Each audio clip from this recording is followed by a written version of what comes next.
welcome back to the Retro Chat podcast. Andy here, joining me, as always, is my longtime great buddy and friend. It's the man who goes back to the future all the time because he doesn't look like he gets any older. Oh, wow.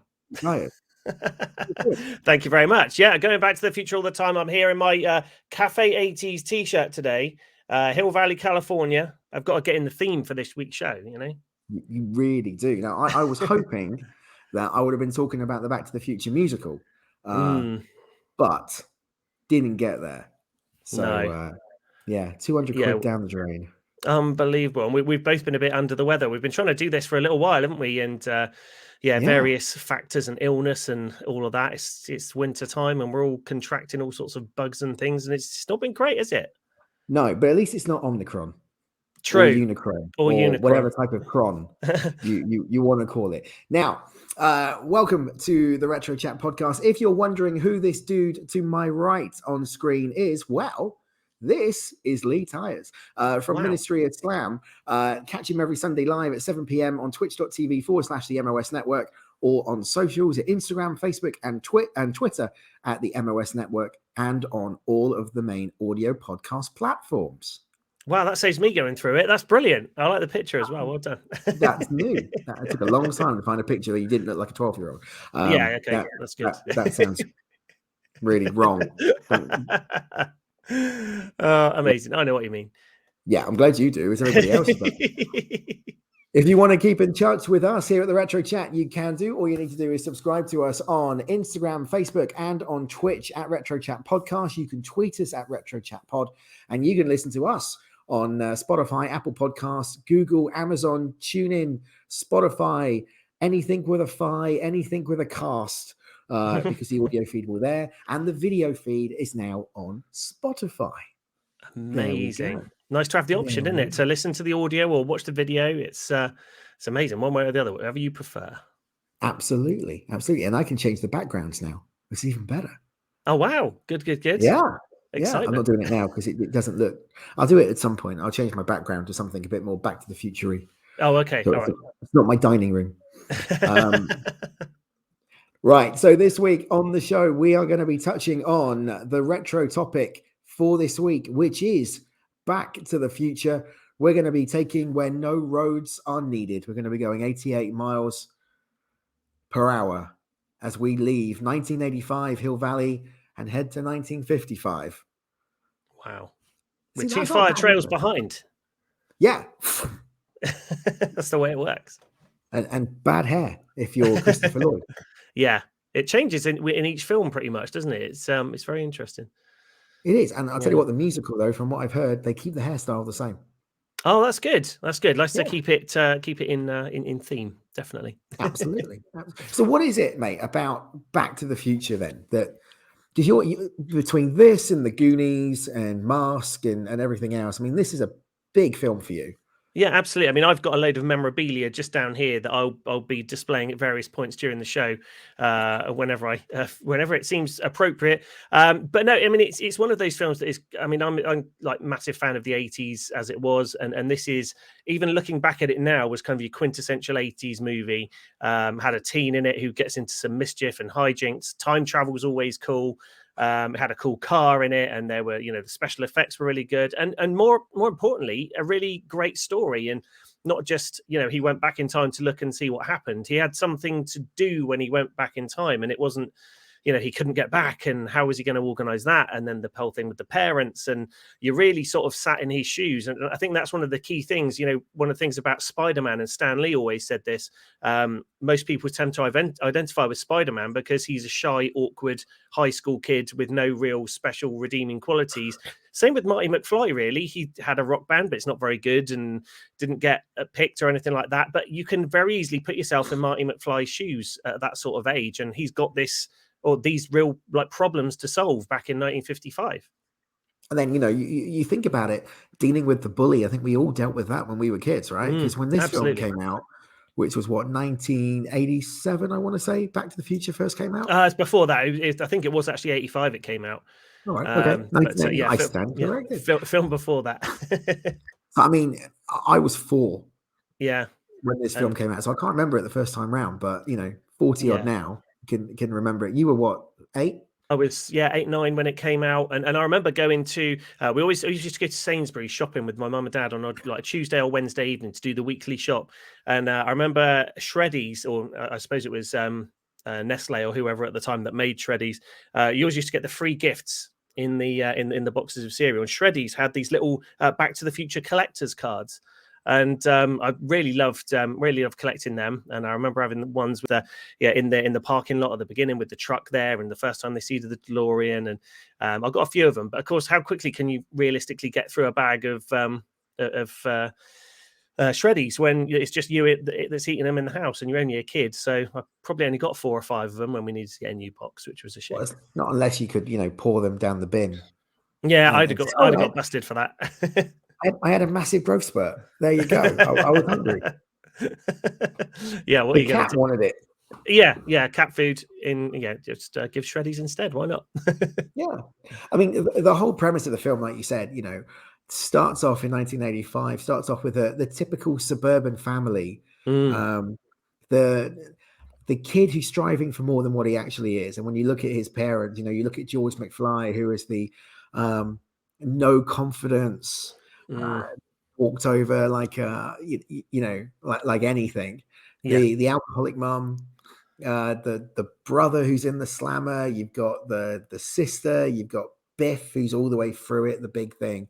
Yeah, we can all resonate with that to a degree. Yeah, really identifiable. And if you don't identify with Marty, you definitely identify with if you're a bit older, you maybe identify with George, who's just got a generic 9-to-5 job and gets pushed around a little bit in his job, or maybe Dave, who's the guy who goes off and works at a fast food place during the day, something like that. But again, very, very relatable, all of it, and that's what makes you really connect with the characters, and still today. I was about to say, you look at a lot of 80s films and they can be aged badly, whereas this one, it still stands really the test of time. It keeps the story still relevant, the special effects are semi still relevant to what it is. But because of that love affair, everybody loves it now. I mean, I love sitting down with it every Christmas and watching Back to the Future. It used to be on Christmas Day quite a lot, obviously not. You must enjoy sitting down with your boy watching BTTF. I'm looking forward to sitting down with my daughter and watching it with her. It's just one of those real good, feel good, I want to watch the movie. It is, and there's no sort of aside from the whole like bully thing and that kind of thing, and the old cowboys and Indians thing in episode 3. There's nothing really that's too a little bit of language in it, but same as most 80s films. But you can sit down and watch it as a family film, and there's nothing that's really going to upset children, and it's all got a very good feel good ending. Certainly the first film. Second one, not so much, because it's setting up number 3 at that point. And then you get to the end of the third one, and it's all everyone lives happily ever after, and unless we start talking about the cartoon series. I don't know if you go in that far. The cartoon series. No, it's not good. No, the cartoon series ruined it just a little bit, just not much. Yeah, one step too far. What's interesting, the fact is that Robert Zemeckis, who directed it and wrote it with Bob Gale, shipped it around to several different studios, and they all rejected the story until it hit Universal. Absolutely, because again, I mean, I think they changed a lot of the elements as well. Wasn't it supposed to be in a refrigerator that time traveled, or something similar to that, which I think they brought back in was it Indiana Jones and the Crystal Skull? Was it that one, or was it? Yeah, it was that one, where Indiana Jones was in a nuclear testing thing, and he hid in a lead-lined thing from a nuclear explosion and ended up getting fired away. And that was just a sort of throwback and almost a sort of a nod to what the original Back to the Future storyline was going to be. That was a nice little Steven Spielberg Easter egg. Exactly. Yeah, brilliant. Easter egg there. But you think about, they want to do it in a fridge, and that wouldn't work. It was only a few years later that Bill and Ted came out in a time-traveling phone box. Exactly. Another film that again has aged pretty well, and you can again watch to this day. So yeah, absolutely.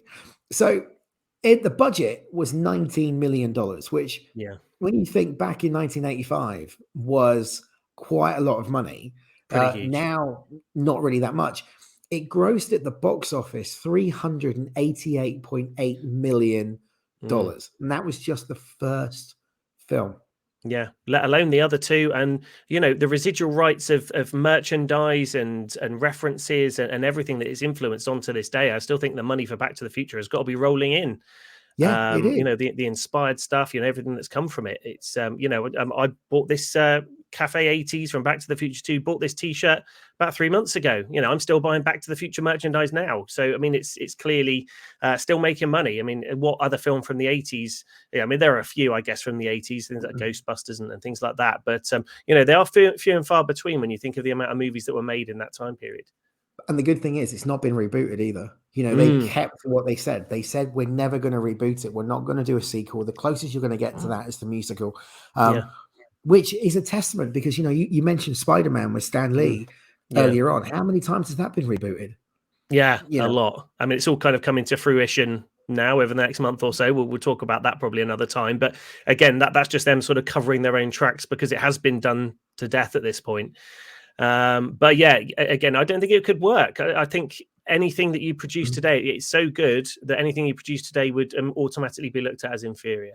Yeah, and how would you do it anyway? Because Marty McFly and Michael J. Fox is such an iconic actor and character, and Christopher Lloyd is you can't imagine anybody embodying Doc Brown more than the insane Christopher Lloyd, who, if you watch the One Show interview with them a few months ago, can't hear for anything, and didn't actually understand a word that the presenters were saying. But it wouldn't work, would it? Having Marty as the father and then having his child going back to the future with the son or one of the daughters of Doc Brown from the 80s. It would just It just wouldn't be the same. I mean, again, there are some things you should just leave alone. Occasionally, they look at doing other movies. They look at doing a reboot and just oh no, it's going to be awful, or a random sequel. And occasionally it hits, but 99 times out of 100, it's just why didn't you just leave it alone? So a shame. But yeah, I hope they don't touch it. As much as I'd love to see more Back to the Future, I hope they don't do it. Well, I don't think they will. I think they would have done it by now. Or at least I hope they wouldn't do it. Quickly talking about reboots, going just a little bit right tangent. Ghostbusters Afterlife. That's one that's been rebooted. What's your take on that? Very quickly. Loved it. Absolutely loved it. It was, a lot of people have said this. It is fan service. There are a lot of references in there for your diehard Ghostbusters fans. But it does tie. The whole story really does tie back to the first one.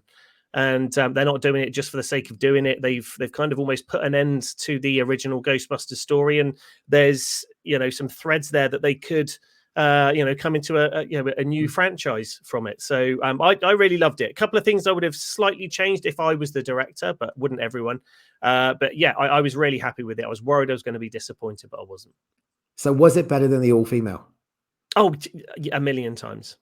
And I don't get the hate towards the all-female one, but the problem you've got, if you want to watch that all-female Ghostbusters, it's a brilliant film. If it had been called anything other than Ghostbusters, it's because you're comparing it to the original Ghostbusters 1 and 2. If you take it as a standalone film, kind of like Bridesmaids or something like that, it's really funny, it's really entertaining, but it's not Ghostbusters. No, I'm the same as you. I've got nothing against the film. I think it's actually pretty good, but not with that title on there. You know, Proton Packs would have been a better title than, or Don't Cross the Streams would have been a better title than absolutely than Ghostbusters. But there we go. So one thing about the film as well is not only did the two main stars appear in every film, but the supporting cast appeared in the films as well. So Leah Thompson, who obviously known as Marty McFly's mum in this, and also from Caroline in the City, the great 90s comedy that came out on NBC, she was in every one of the three films as well, playing a different iteration of Lorraine Banks. A different sort of time period version of the same person, as it were. I think I can only think of two characters really that potentially had different actors playing them. One of them was Crispin Glover, as I'm sure he went a bit off the rails after the first one and started making some weird demands. So that was part of the reason they wrote in the George being held upside down. So you couldn't really get a good look at his face in number 2. And the other one was, I've completely forgotten. Oh, Jennifer, of course. You had Elizabeth Shue that came in as Jennifer in episode 2 and episode 3, and they actually had to refilm the scene that was because at the beginning of each film that you show the last 5 minutes or whatever of the previous film just to lead in, but they refilmed the end of Back to the Future 1 with Elizabeth Shue for the start of Back to the Future 2. And yeah, amazing. Again, I'm not sure which is my favorite out of all of them, but out of these actors, Crispin Glover was great. He was perfect as Marty's dad, sort of classic scatty, no confidence guy. And Elizabeth Shue and what's her name now? It's gonna the original Jennifer. I can't think of her now. Hang on, but she was. They were both good versions. Phil. They're both good versions of Jennifer. Brought different things to the role. Elizabeth Shue a little bit more scatty and crazy than the original Jennifer, but still, again, they both worked in the position they were supposed to be. I mean, you got to think of Elizabeth Shue now. You think of Karate Kid. Yeah, exactly. Karate Kid, Cocktail, the Boys that was on Amazon Prime. She's in that for the first season, and is she? Yeah. She's in that as the boss of what's the corporation called? The female boss. Yeah. She's in that, and she does look very old. But then again, you've got to think 30 years ago she was looking good back in Back to the Future days. Wow, she looks pretty good in Cobra Kai. Oh yeah, exactly. Yes, and Cobra Kai, of course. Give her credit where credit's due. The big thing about the film, though, if you're talking prop, you've got to talk the DeLorean, because here we go. Right, hang on. I'll zoom into that. So here we are. I've got my prop DeLorean here. This is a nice little version. You've got the this is the one from the first Ghostbusters film. So you've got the little hook that sort of goes on and off, doors open and everything. And inside, you probably won't be able to get the shot of it in there, but it has got all the time circuits and all that sort of stuff in there. Flux capacitor at the back. And of course the legendary Out of Time, which it won't focus, but the legendary Out of Time there it is. license plate. There we go on the back. What a great car. And then, of course, you move on to, with the hover conversion, the episode 2 version with Mr. Fusion sat on the back there. Similar thing. And again, doors open, the whole shebang. And you've got this time the white number plate on the back. And then you move on to episode number 3, and you've got the old 50s wheels on the bottom of the DeLorean there, and the little kind of 50s version of the time circuits that are on the bottom, and the digital barcode DeLorean number plate that they picked up obviously in 2015. So there's my 3 DeLoreans, and what a cool car. Could it have worked with anything else? I don't know. Well, you link Knight Rider with a Pontiac Trans Am. You link the 18 with the big van. Yeah, you got to link Knight Rider, Back to the Future with the DeLorean. I mean, even to this day, when you think of the show, you think of the car. Yeah, and I don't know about you, but I mean, have you been to many Comic Cons over the past few years? Or? I haven't. No, it's not since sort of 05, 06 sort of time. It's been a long time. So have you seen the DeLorean up close and personal?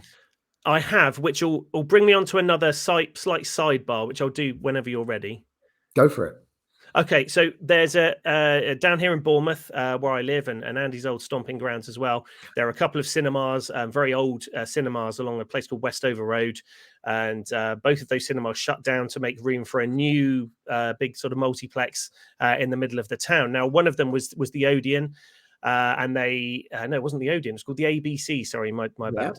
And they did put out a vote, like we're going to close. What's the last film we should ever show in this big classic, old school cinema theatre? And they voted for Back to the Future. So I got tickets for that evening to go and see Back to the Future. Now, what they did was they obviously, as you walk in, you've got all the posters for upcoming releases.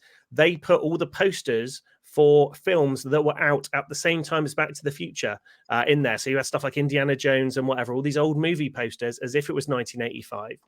And they were handing out something that I've got framed. And again, this is a reason to watch the video version of the show. Save the Clock Tower. It is a replication of the flyer that basically saves Marty's life. They were handing these out, and it's got all the information there about, and you can read it. It's difficult to see on the camera, but you can read all the information on it. A replica of the flyer that he gets given by the lady at the start of the film. And if you take it out, it does say on the back, "I love you 555," and Jennifer's number is on the back, which is really cool. And just to bring the story back around full circle, they got it wasn't a Back to the Future version, but it was a DeLorean parked up outside the cinema that they had both the doors open, and you could look in and sit in and have pictures and that sort of thing. So absolutely amazing. Oh, what an experience. Yeah. And to say goodbye to an old school cinema like that, where, it actually showed Back to the Future back in 85 when it originally came out. So, to be there again for its last ever showing is phenomenal. Oh, man, I was down here at that point. I was in Weymouth when that actually shut down. Oh, man. Yeah, that was a good time. Had to go straight from work and dive straight in, but got there.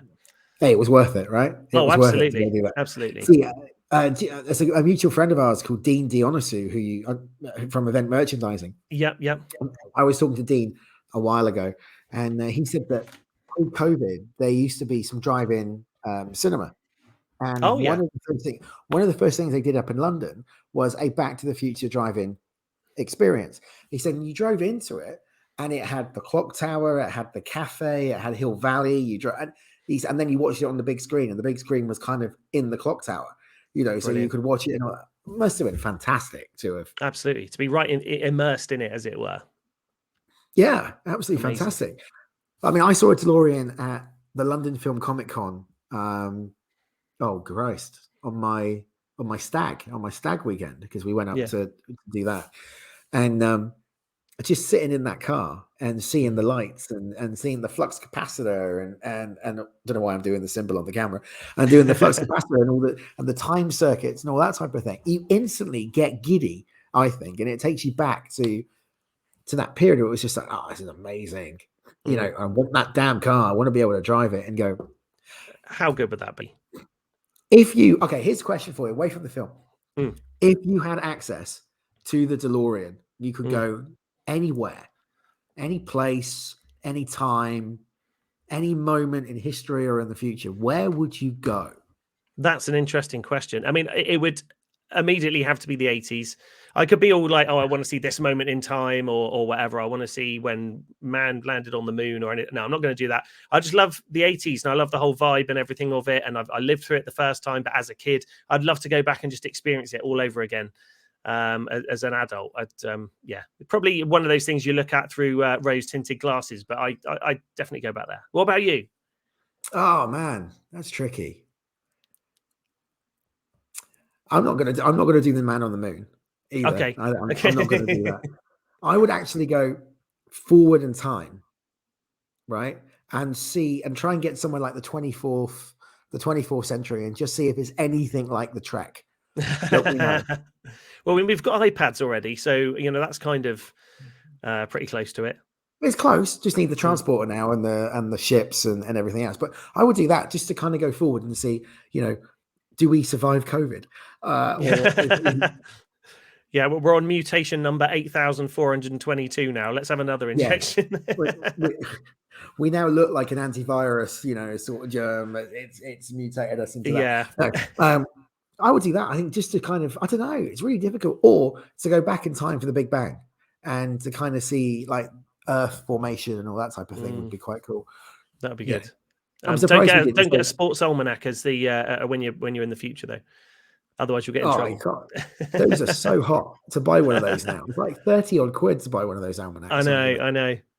Amazing. I would do it. I'm surprised you didn't say like to go back to April 1st, 1990 to WrestleMania 6 and to actually sit there and watch the event.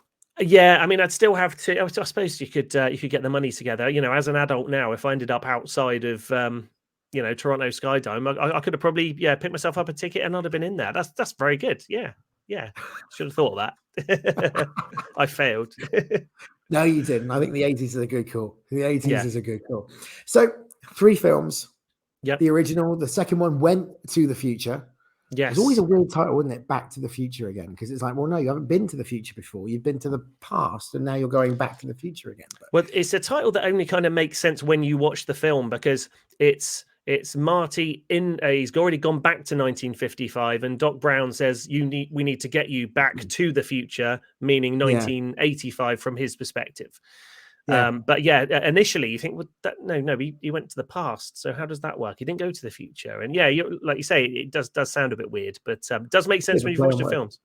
It does. So the first one they went to the past. The second one they went to the past and to the future.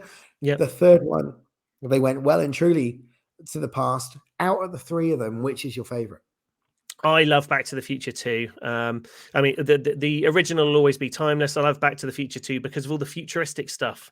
I'll always remember, the little mini Pizza Hut pizza that she puts into Lorraine puts into the hydrator, and then it comes out as a proper full-on pizza, and all their sort of mod cons and everything that they've got there. It's really, really good. And another reason why I like it is I'm not sure if you ever went there, Andy, Universal Studios in Florida, where they had the Back to the Future ride.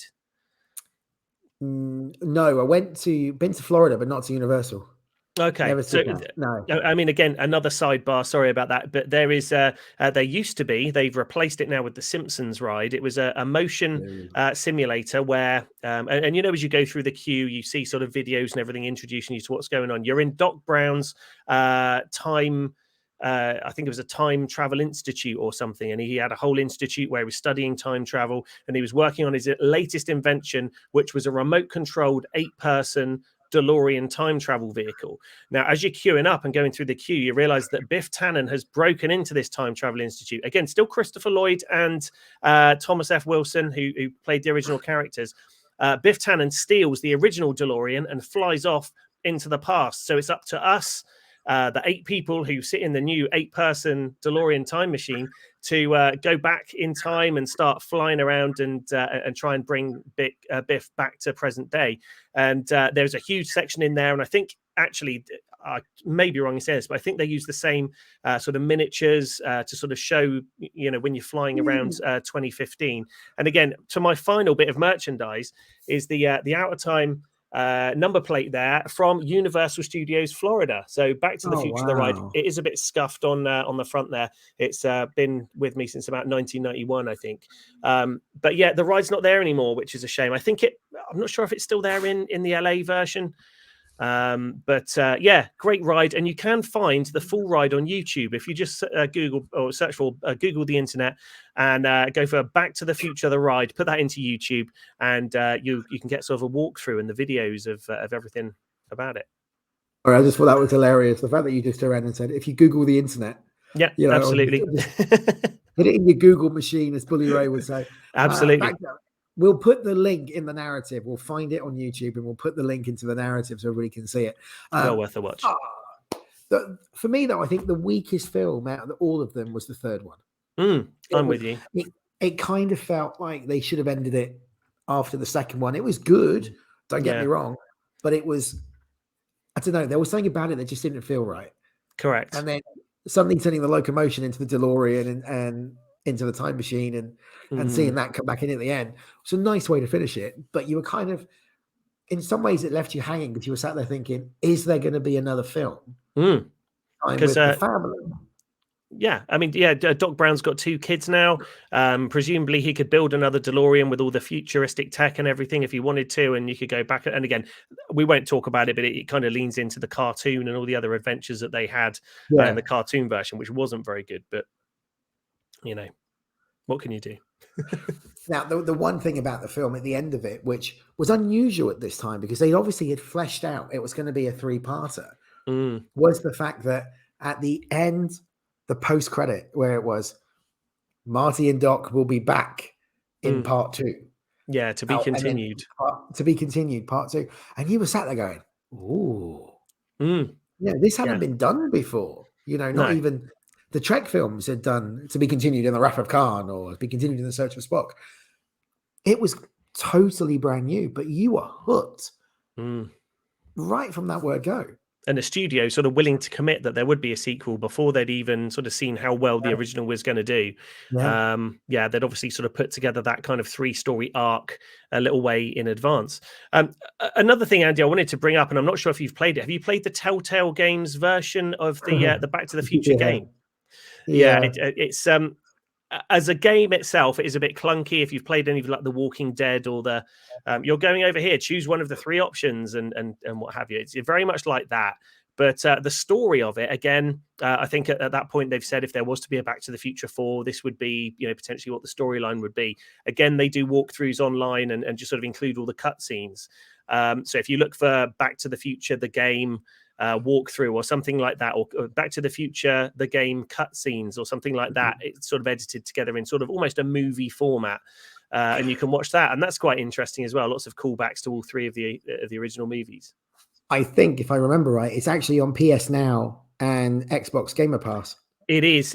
You can get it. And again, it is, if you're a console gamer that likes a sort of really fast-paced stuff, this isn't for you. It is sort of, there are puzzles and sort of tasks you have to do in certain orders. And I wouldn't blame you for bringing up a YouTube walkthrough and working out what the hell you've got to do next, because it can be a bit complicated at times.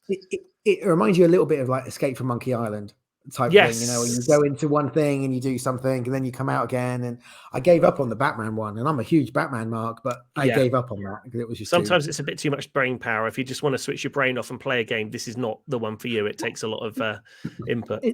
It's a bit like Red Dead though. Red Dead Redemption 2. I mean, I don't know if you've played that before, but I'm currently working through that at the moment. And after about half an hour trying to ride to where you've got to go on the horse, and then the level's pretty much finished, it's just kind of all right. Anyway, completely up. They should do a next generation Back to the Future game. That would be fantastic. That would be good. Sort of based off the original movies. All 3 maybe rolled into one, and you've got to go through.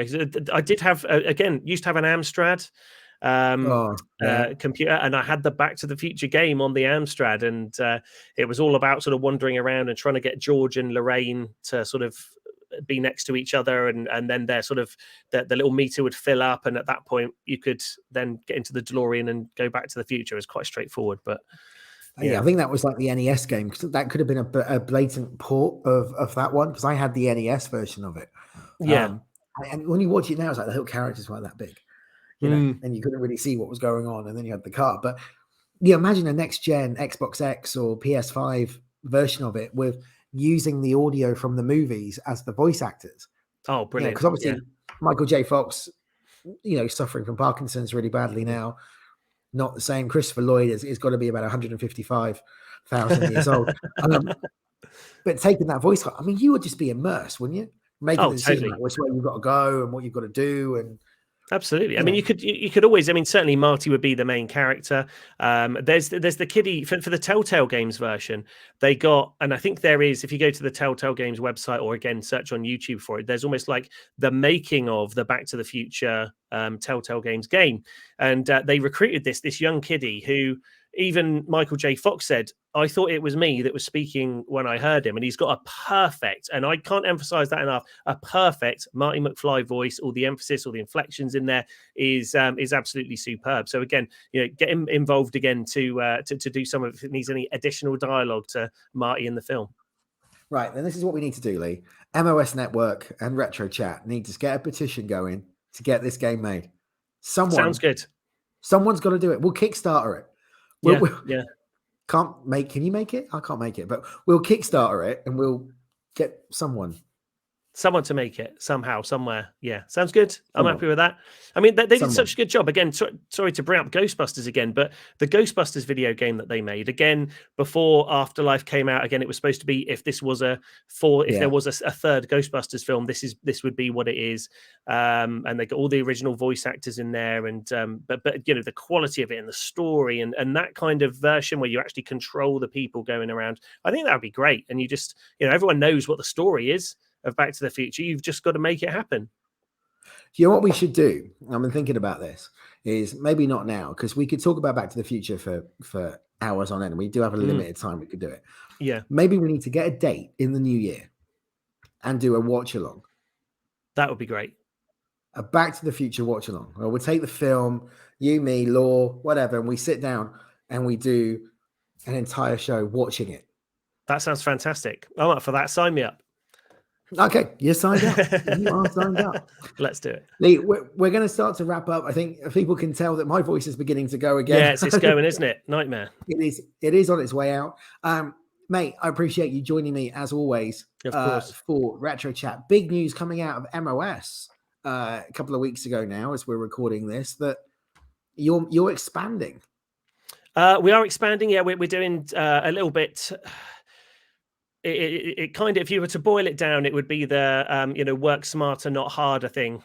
We're sort of taking things in a slightly different direction. We've been picked up as an affiliate, or were a few months ago, by Twitch, which means we needed to commit to a certain amount of hours per month, and it's really leaving us run ragged. So we are going to be taking a step back from that in the new year, but it will give us time to do things that we want to do rather than we're kind of forced to do. So we can open it up to things that aren't wrestling, things that movies and all this sort of stuff, and we're looking to bring on some additional shows too, to sort of flesh out the network as well, and sort of give us a bit of diversity. And it's not just all about wrestling, there'll be lots of other things there. So yeah, we'll be doing that in the new year, and stay tuned to the MOS network on all the socials, and we'll certainly be making some announcements. So, I mean, that's going to be cracking for you. You're going to be staying on Twitch. If you want more information on it, check out Ministry of Slam on Facebook, Twitter, and you'll find more information as they release it. Absolutely. So, I hear, if I listen to the show, as I do, that Law is thinking about doing another quiz. I heard that too, yeah. Okay. Now, I could issue the challenge to kick your ass because you beat me last time. Only by 1 point. Yeah, I know. And it was a fluke question by Law. However, whether this happens on Ministry or whether it happens on RetroChat, I am putting the challenge out for you versus Law. Let's see which one of you is the better wrestling guru. Wow. Okay. So I was expecting that this was going to be a rematch from the last quiz, but are you looking to take on the Quizmaster hat in this one? I'm happy to take on the Quizmaster hat. I'm happy to challenge you, but I was thinking you're the reigning champ. Really, it should be you versus your esteemed co-host to see who would win. Wow. That would be interesting. I'm up for it. Let's do it. Yeah, let's make it happen. I'm good. Only if you're the Quizmaster though, because you're good at the quiz questions. I can do the quiz. I can do the quiz. Good. Lee, thank you for joining me as always. No worries. If you want to keep in contact with Lee on MOS, you can do. I'll put the graphic up. Lee, you take it away. Okay, so Ministry of Slam, our flagship show, goes down every Sunday night, 7 p.m. UK time on twitch.tv/the MOS Network. Look for the MOS Network on Instagram, Facebook, Twitter, and YouTube as well to follow up on all the news there. Again, we're kind of making our way through the Christmas period, and we're going to be sort of slowing things up towards the end of the year. But then lots of changes, many of which we haven't announced yet, are going to be coming up really soon. So stay tuned to us in the new year for all these new changes. It's going to be a lot of fun, and it's going to be, it's the sort of stuff that we want to do rather than sort of having to dive in and do content just for the sake of doing content. So it'll be really good. So looking forward to it. It's going to be fantastic. Looking forward to being a part of it. Lee, thanks for staying with me for this, as always. Stay with me for just a moment. But for now, that's it for the Retro Chat podcast. We will be back on Christmas Day. I wish I had the gift that we could do that. For podcast listeners, I am now doing the flying Delorian past the webcam. Yeah, that is brilliant. Yeah, only on video chat. Only on video conferences can you do this.